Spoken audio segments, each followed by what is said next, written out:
Alhamdulillah الأحد الصمد الذي لم يلد ولم يولد ولم يكن له كفوا أحد. أشهد أن لا إله إلا الله وحده لا شريك له وأشهد أن محمدا عبده ورسوله لا نبي بعده. اللهم صل على سيدنا ونبينا وحبيبنا وشفيعنا ودخلنا ومولانا محمد. أما بعد، وقال الله تعالى في القرآن الكريم: أعوذ بالله من الشيطان الرجيم. يا أيها الذين آمنوا اتقوا الله حق تقاته ولا تموتن إلا وأنتم مسلمون. صدق الله العظيم. Masyarakat muslimin rahimakumullah. Pertama-tama hati ingin mengajak hadirin sekalian, marilah kita senantiasa meningkatkan ketakwaan dengan melaksanakan semua perintah Allah dan meninggalkan seluruh larangannya. Saudaraku dirahmati Allah Subhanahu wa taala. Pada saat ini kita berkumpul di rumah Allah, kita tinggalkan rumah kita tinggalkan pekerjaan, kita tinggalkan dunia semata-mata mengabdi kepada Allah. Ini membuktikan bahwa kita hadir di sini adalah melaksanakan perintah Allah Subhanahu wa taala untuk melaksanakan sholat Jumat berjamaah. Dan ini salah satu langkah membuktikan bahwa kita adalah bagaimana menuju ketakwaan itu, mengerjakan perintah Allah dan meninggalkan larangannya. Saudara, setinggi apapun jabatan yang kita miliki, sehebat apapun dirimu di atas dunia ini, sebesar apapun kekayaan kau miliki di atas dunia ini, tapi jika tidak termasuk dalam golongan orang yang bertakwa, maka sesungguhnya engkaulah manusia yang merugi. Akan tetapi saudaraku sekalian, walaupun kita orang yang biasa-biasa saja, kita rakyat jelata, kita orang yang miskin dan papa, kita orang yang tidak terkenal di permukaan bumi ini, tapi jika kita termasuk dalam golongan orang yang bertakwa, maka bersyukurlah. Sesungguhnya engkaulah manusia langitan, engkaulah Habibullah, dan engkaulah manusia sebagai calon penghuni surga. Oleh sebab itu saudara, apapun jabatan kita, apapun status kita, sebesar apapun kekayaan kita miliki, mari kita raih ketakwaan dengan melaksanakan semua perintah Allah dan tinggalkan seluruh larangannya. Masyaallah muslimin rahimakumullah. Puasa Ramadan tahun 1447 Hijriah hanya menghitung hari saja. Mulai bulan Rajab, seluruh muslimin dan muslimat selalu berdoa, Allahumma barik lana fi Rajab wa Sya'ban wa ballighna Ramadan. Ya Allah, Engkau berkahi kami di bulan Rajab dan Sya'ban dan pertemukanlah kami di bulan Ramadan.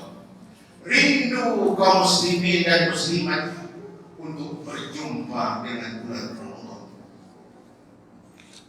Banyak saudara kita, orang tua kita, keluarga kita, kawan-kawan kita, jemaah kita yang sudah mendahului kita, tak sempat mereka untuk berjumpa dengan Ramadan. Tetapi Allah mudah-mudahan memberikan kesempatan untuk kita berjumpa dengan Ramadan. Saudara dirahmati Allah Subhanahu wa taala. Sahabat Rasulullah yang pertama Talha bin Ubaidillah, suatu ketika dia bermimpi ada dua sahabatnya yang ikut di dalam perang, yang ikut berjihad membela Islam. Yang satu orang sahabatnya meninggal, yang satu orang lagi tidak meninggal. Tapi setelah setahun dia berjihad, dia sakit dan meninggal. Akhirnya, maka dia bermimpi, dia berada di pintu surga. Lalu ada panggilan dalam surga. Yang dipanggil pertama adalah orang yang sakit tadi. Dia berjihad, tapi meninggalnya karena sakit. Setelah lama itu baru dipanggil orang yang meninggal karena jihad. Padahal menurut Islam, orang yang mati karena jihad fi sabilillah, maka dia dijamin masuk dalam surga. Tapi mengapa orang yang sakit dulu masuk dalam surga?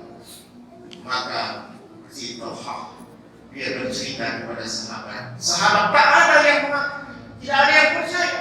Akan cerita ini sampai kepada Rasulullah. Maka Rasulullah memanggil si Talha. Wahai Talha, kau ceritakan bagaimana mimpimu. Dia ceritakan, maka Rasulullah mengatakan benar mimpi Talha. Mengapa orang yang sakit justru dulu masuk dalam surga, sementara temannya yang mati dalam jihad fi sabilillah mati masuk dalam surga belakangan? Ternyata kata Rasulullah SAW, kawan yang mati dari 1 tahun setelah dia berperang, dia mati karena sakit, karena dia bisa berjumpa dengan bulan Ramadan. Karena dia berjumpa dengan bulan Ramadan, maka dia meminta ampun semua dosa-dosanya. Maka dia melakukan ibadah sebanyak-banyaknya. Boleh jadi dia berjumpa dengan malam Lailatul Qadar. Inilah yang membuatkan sahabat Rasulullah ikut berjihad, tidak meninggal dalam jihad, tapi meninggal karena sakit. Dia lebih dahulu masuk surga karena dia bisa berjumpa dengan bulan Ramadan. Inilah yang menyebabkan kaum muslimin dan muslimat merindukan untuk berjumpa dengan bulan Ramadan. Masyarakat muslimin rahimahullah. Oleh sebab itu saudara sekalian, yang perlu kita lakukan mempersiapkan diri kita untuk berjumpa dengan bulan Ramadan yang suci, yang disebut dengan bulan maghfirah dan warahmah. Yang pertama adalah menyiapkan iman kita. Iman kita yang perlu kita siapkan. Apa itu iman? Iman adalah perpaduan antara ucapan dengan lisan, kemudian perpaduan dengan hati, dan perlakuan gerak badan atau tubuh kita. Itulah iman. Menyatukan antara hati, ucapan, dan sikap atau pekerjaan. Saudaraku yang dirahmati Allah Subhanahu wa taala, di dalam surah Al-Baqarah ayat 260, Allah Subhanahu wa taala berkata, Ibrahim alaihissalam berkata, wahai Allah, aku ingin tahu bagaimana engkau menghidupkan orang yang mati. Lalu Allah berkata, apakah engkau tidak percaya denganku? Aku percaya dengan Allah, tapi aku ingin menguatkan imanku dan hatiku. Lalu Allah mengatakan, engkau ambil 4 ekor burung, lalu engkau cincang burung itu, lalu engkau letakkan burung itu di beberapa bukit. Setelah itu burung itu akan datang kepada engkau yang 4 ekor. Ternyata memang benar. Setelah dicincang Nabi Ibrahim, burung itu diletakkan dari bukit yang jauh jaraknya, dipisahkan, maka burung itu datang kembali kepada Nabi Ibrahim alaihissalam. Barulah Nabi Ibrahim bersujud tersungkur di hadapan Allah Subhanahu wa taala dengan mengucapkan subhanallah walhamdulillah wala ilaha illallah wallahu akbar. Tidak ada yang tidak mungkin bagi Allah Subhanahu wa taala jika Allah berkehendak. Iman kita perlu kita persiapkan untuk menghadapi bulan Ramadan, saudara sekalian. Yang kedua yang kita siapkan adalah amalan kita. Bagaimana kita bisa meningkatkan amalan kita di bulan Ramadan? Bagaimana kita bisa menyempurnakan sholat kita? Sholat kita selalu datang. Fawailun lil musallin alladzina hum an sholatihim sahun. Celakalah orang yang sholat karena dia melalaikan sholatnya. Banyak orang sholat tapi lalai sholatnya. Dia lalai dalam waktu, dia lalai di dalam qauli atau ucapannya. dia lalai dalam fi'li atau perbuatan gerakan sholatnya, dia lalai dalam qalbu atau hatinya. Di bulan Ramadan ini, mari kita sempurnakan sholat kita. Tepat waktu sholat di masjid. Wa aqimus shalah wa atuz zakah warka'u ma'ar raki'in. Dirikan sholat, bayar zakat, dan rukuk bersama orang-orang yang rukuk. Maknanya sholat berjamaah di masjid. Mudah-mudahan di Ramadan ini kita bisa sholat berjamaah di masjid, kita tepat waktu, kita sempurnakan bacaan sholat kita sempurnakan gerakan-gerakan sholat kita, dan kita sempurnakan qalbu kita, hati kita. Dengan sholat di masjid, hati ingat di rumah. Sholat di masjid ingat bisnis. Sholat di masjid ingat anak cucu. Sholat di masjid tapi masih ingat dunia. Semestinya badan kita menghadap kiblat, tapi hati kita semata-mata menghadap Allah Subhanahu wa taala. Masyarakat muslimin rahimahullah. Kemudian yang kedua kita lakukan, yang kedua adalah amal. Perbanyak amal kita, sholat. Bagaimana puasa kita sempurna, bagaimana bacaan Al-Quran kita lebih sempurna dan lebih banyak. Ada orang one day waktu satu hari satu juz mengaji, alhamdulillah. Ada lagi one day khatam, satu hari khatam satu Al-Quran. Bahkan guru para ulama kita dalam riwayat ada sampai satu hari 3 kali khatam membaca Al-Quran. Karena mereka tahu bahwa besar pahala di dalam membaca Al-Quran di bulan Ramadan. Satu huruf yang kita baca 10 kebajikan. Ibadah yang wajib kita lakukan maka akan meningkat menjadi 7 kali pahalanya. Ibadah sunat maka pahalanya sama dengan ibadah wajib diberikan oleh Allah Subhanahu wa taala. Oleh sebab itu saudara sekalian, mari kita tingkatkan amalan kita di bulan Ramadan. Yang ketiga, yang kita persiapkan adalah ilmu. Tidak mungkin kita beramal tanpa ilmu. Kita buka-buka buku kembali. Bagaimana, apa rukun sholat, apa rukun puasa, apa yang membatalkan puasa, apa yang sunnah puasa. Semua kita pelajari dan kita tahu. Kita baca, kita ingat-ingat, kita ulang kaji. Dengan mengulang kaji, maka memantapkan ilmu kita. Termasuk ilmu-ilmu lain, masih kita tingkatkan. Ilmu sholat kita, ilmu bersedekah, ilmu zakat, ilmu baca Al-Quran, semua kita tingkatkan di bulan Ramadan ini. Kemudian yang keempat yang kita lakukan adalah mempersiapkan harta kita. Harta untuk berbuka, harta untuk sahur, harta untuk sedekah, harta untuk berinfak. Kita tingkatkan sedekah kita, infak kita. Selama ini satu hari berisikan 5.000. Bagaimana di bulan Ramadan menjadi 10.000, 20.000 meningkat? Ini orang yang beruntung ketika dia bisa meningkatkan ibadahnya dari masa ke masa. Oh, selama ini 10.000 infak untuk masjid, kita tingkatkan menjadi 20.000. Selama ini tidak pernah memberi sedekah anak yatim bagi masjid, di bulan Ramadan ini mari kita memberikan sedekah kepada fakir miskin dan anak yatim, karena besar pahalanya saudara-saudara sekalian. Yang terakhir yang kita lakukan adalah menyiapkan hati kita.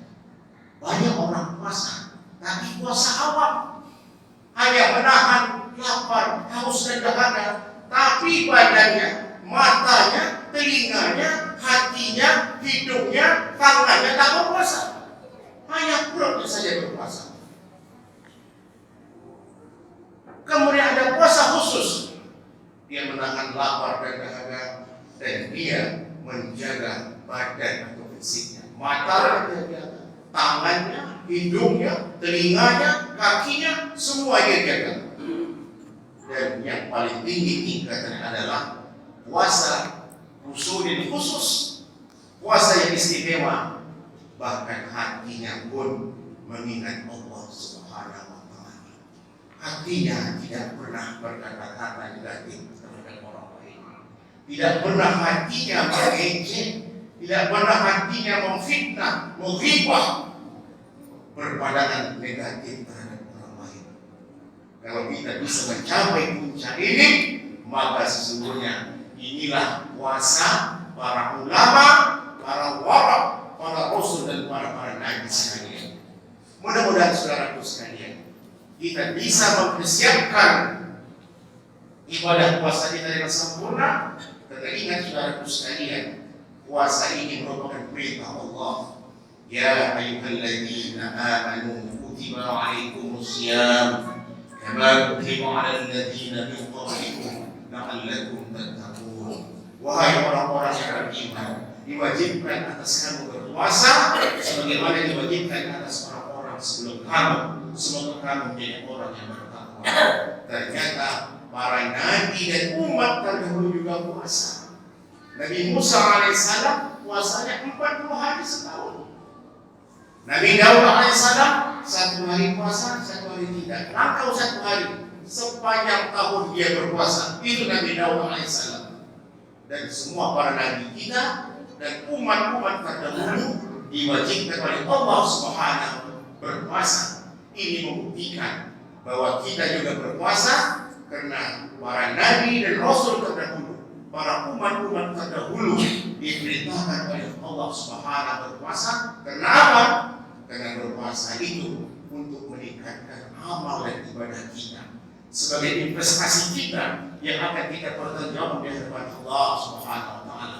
Di samping itu yang paling penting saudara sekalian, orang yang berpuasa maka badannya akan sehat. Penyakit kanker sekalipun, jika orang yang berpuasa maka kanker yang ada dalam tubuh akan mati. Termasuk virus bakteri dalam tubuh kita. Jika seseorang berpuasa, maka penyakit itu akan mati, saudara-saudara sekalian. Maha besar Allah yang memerintahkan puasa kepada umatnya, dan sesungguhnya puasa itu adalah bermanfaat untuk kita semua. Semoga khutbah singkat ini bermanfaat bagi kita semua. Fattabi'u ya ulil absar la'allakum turhamun.